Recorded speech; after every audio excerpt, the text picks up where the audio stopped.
আশুরা উপলক্ষে কি কি আমল করব? আশুরা উপলক্ষে সর্বপ্রথম এবং প্রধান আমল হলো রোজা রাখা।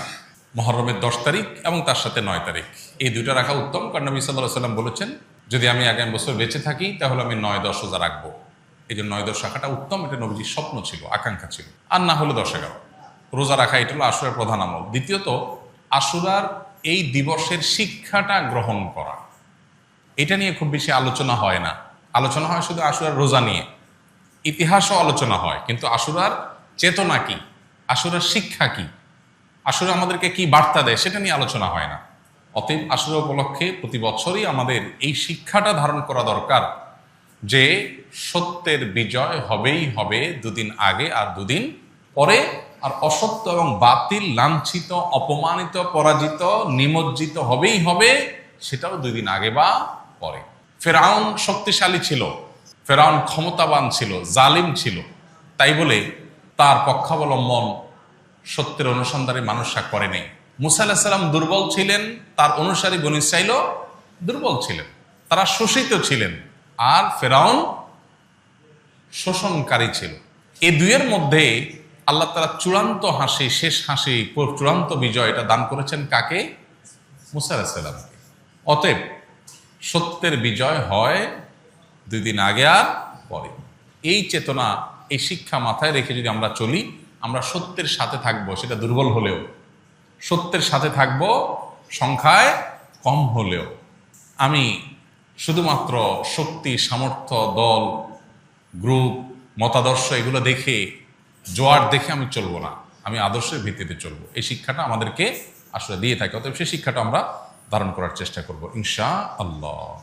আশুরা উপলক্ষে একটা হাদিস, যে হাদিসকে ইমাম তিরমিজি রাহিমাহুল্লাহ বিশুদ্ধ বললেও, হাসান বললেও, অন্য ইমামরা অনেকে জয়ীফ বলেছেন, সেটা হলো এই দিনে আল্লাহ তাআলা আল্লাহর বান্দাদেরকে মাফ করার ইতিহাস আছে। অতএব পরবর্তী জাতিরাও আল্লাহর কাছে তওবা করলে এই দিনে তওবা কবুল হবে, আল্লাহ তওবা করবেন, কবুল করবেন। তো সেই হাদিসের উপর ভিত্তি করে কেউ আল্লাহর কাছে এই দিন ইস্তেগফার এবং তওবাও করতে পারে, যেহেতু নফল আমল, এটা চাইলে কেউ করতে পারেন। মুহররম আসলেই মুআবিয়া রাদিয়াল্লাহু তাআলা আনহুকে নিয়ে বিভিন্ন আলোচনার জন্ম নেওয়া হয়। হযরত মুআবিয়া রাদিয়াল্লাহু তাআলা কি সাহাবী ছিলেন? মুআবিয়া রাদিয়াল্লাহু তাআলা সাহাবী ছিলেন, এটা নিয়ে তো কোনো প্রশ্ন থাকার সুযোগই নেই। আমরা সবাই জানি তিনি সাহাবী ছিলেন। এবং মুআবিয়া রাদিয়াল্লাহু তাআলা আনহু আমাদের সমস্ত মুসলমানদের কাছে শ্রদ্ধার পাত্র। সাহাবীদের সমালোচনা করতে নবী সাল্লাল্লাহু আলাইহি ওয়াসাল্লাম পরিষ্কারভাবে নিষেধ করেছেন। সাহাবীদের সমালোচনা করা, তাদেরকে গালমন্দ করা, এই গালমন্দ করতে নবী সাল্লাল্লাহু আলাইহি ওয়াসাল্লাম নিষেধ করেছেন। মুআবিয়া রাদিয়াল্লাহু তাআলা আনহু সহ সাহাবা ইকরাম সম্পর্কে আমাদের ধারণা হলো, মানুষ হিসাবে তারা কেউ ভুলের ঊর্ধ্বে নন, তাদের কোনো ব্যক্তিগত ভুল থাকতে পারে। কিন্তু প্রথম কথা হলো, সাহাবীদের ব্যাপারে কোরআন ও সুন্নাহ যে সমস্ত মর্যাদার কথা বলেছে, সেই সমস্ত মর্যাদাগুলোর কারণে তাদেরকে আল্লাহ যদি মাফ করে দেন, আপনি আমি সমালোচনা করার কে? বদর যুদ্ধে অংশগ্রহণকারী সাহাবীদের সম্পর্কে নবী সাল্লাল্লাহু আলাইহি ওয়াসাল্লাম বলেছেন, সহিহ বুখারীতে আসছে, আমালু মা শি'তুম ক্বাদ গাফারাল্লাহু লাকুম, তোমরা যা খুশি করতে পারো, আল্লাহ তোমাদের মাফ করে দিয়েছেন। কত বড় কথা! অতএব সাহাবীদের গালমন্দ করা, নিন্দামন্দ করা জায়েজ নাই। হোসেন রাদিয়াল্লাহু তাআলা আনহুর যে কারবালা ঘটনায় নির্মমভাবে সপরিবারে শাহাদাত বরণ করেছেন, সেটার সাথে মুআবিয়া রাদিয়াল্লাহু তাআলা আনহুর কোনো দায় নেই। অহেতুক অনেকে সেটাকে জড়াবার চেষ্টা করেন। হোসেন রাদিয়াল্লাহু তাআলা আনহুর শাহাদাতের সাথে ইয়াজিদের যে সম্পর্ক বা ইয়াজিদের বাহিনীর যে সম্পর্ক, সেটাকে মুআবিয়া রাদিয়াল্লাহু তাআলার উপরে দায় চাপানোটা একেবারেই অহেতুক। হ্যাঁ, মুআবিয়া রাদিয়াল্লাহু তাআলা আনহু তার ছেলেকে দায়িত্ব দিয়েছেন, দায়িত্বে রেখেছেন, এটা তার ইজতিহাদ, এটা তার ভুল, এটা তার গবেষণা, এটা ভালো হতে পারে, হয়তো বা বাস্তবে সেটা ভুল হতেও পারে, কিন্তু এটা গবেষণা। গবেষণাগত ভুলের জন্য কেউ কোনো মুস্তাহিদ সমালোচনার যোগ্য, গালমন্দ অন্তত করার উপায় বা সুযোগ থাকে না। বিধায় মুআবিয়া রাদিয়াল্লাহু তাআলাকে নিয়ে আমাদের ধারণার পরিবর্তন হওয়া উচিত। আমাদের সমাজে দেখা যায়, মুহররমের 10 তারিখ আসলেই অনেক রেডিও চ্যানেলে, অনেক মিডিয়াতে মুআবিয়ার সমালোচনা করা হয়। এটা সুস্পষ্টভাবে শরিয়ার লঙ্ঘন, নবী সাল্লাল্লাহু আলাইহি ওয়াসাল্লামের হাদিসের লঙ্ঘন। একজন ইমানদার সেটা করতে পারেন না। পুত্রের কোনো কর্মকাণ্ডের জন্য গণহারে বাবাকে দায়ী করা, এটা একেবারেই অনুচিত কাজ। মুহররম মাস আসলেই হাই হুসেন, হাই হুসেন বলে মিছিল করতে দেখা যায়, এগুলো কি শরীয়ত সম্মত? এগুলো সুস্পষ্ট বিদআত। মুহররম মাসের সাথে এই হাই হুসেন করার কোনো সম্পর্ক নাই। তাছাড়া হোসেন রাদিয়াল্লাহু তাআলা আনহুর মৃত্যুতে আমরা প্রত্যেকটা মানুষ ব্যথিত এবং তার হত্যাকারীদেরকে আমরা ঘৃণা করি, কিন্তু এবং তাদের নির্মম শাস্তি আল্লাহর কাছ থেকে আমরা আশা করি, দোয়া করি।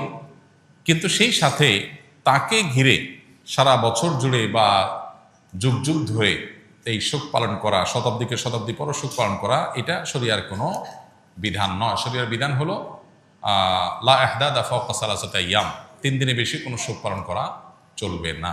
বিধায় আমরা তার শোকে মুহ্যমান, তার ব্যথায় ব্যথিত, কিন্তু এর মানে এই না যে আমরা এটা বছর বছর পালন করে যাব।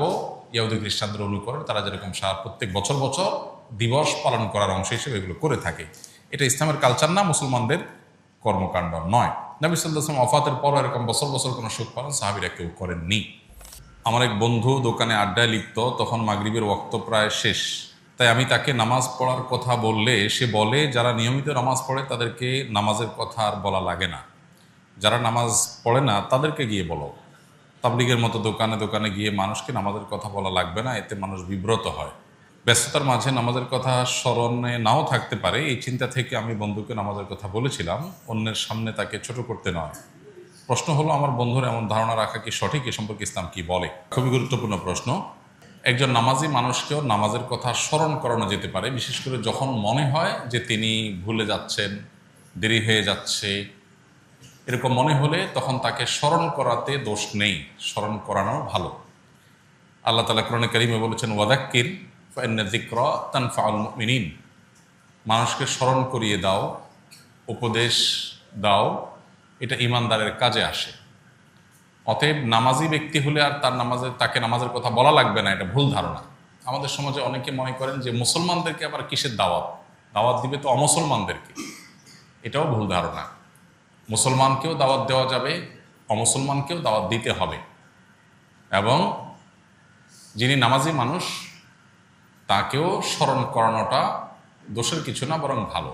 কিন্তু এখানে যিনি স্মরণ করাবেন বা দাওয়াত দিবেন বা উপদেশ দিবেন, তাকে বিচক্ষণ হতে হবে, দায়িত্বশীল হতে হবে, তার আচরণ হতে হবে খুবই মার্জিত এবং খুবই চৌকস। আজকাল আমরা অনেকেই ইসলাম প্রচারের কাজ করি, কিন্তু এর জন্য যতটুকু হিকমা, যতটুকু প্রজ্ঞা, যতটুকু বিচক্ষণতা থাকা প্রয়োজন, ততটুকু আমরা অনেকেই রপ্ত করতে পারিনি। ফলে দেখা যায় ইসলাম প্রচার করতে গিয়ে ইসলামের প্রতি আরো মানুষকে বীতশ্রদ্ধ করছি। এটা খুবই ভয়াবহ ব্যাপার। একজন মানুষ নিয়মিত নামাজ পড়েন, প্রতিদিন তাকে আপনি নামাজের জন্য কমন যে ডাক, সেটা দেওয়া প্রয়োজনীয় কোনো কাজ না, স্মরণ করাতে পারেন, ভাই নামাজের সময় হয়ে গেছে, ভাই জামাতের সময় হয়েছে, স্মরণ করানো তো দোষ নেই। কিন্তু আপনি নিয়মতান্ত্রিকভাবে তাকে যদি নামাজের প্রতি আহ্বান করেন, ভাই আমাদের নামাজ পড়া উচিত, কিন্তু নামাজ পড়াই অলরেডি, তাহলে উচিত আবার কেন বলবেন? তো স্মরণ করানো এক জিনিস, আর তাকে নামাজের প্রতি আহ্বান করা বা নামাজের দাওয়াত দেওয়া নিয়মিত, সেটা আরেক জিনিস।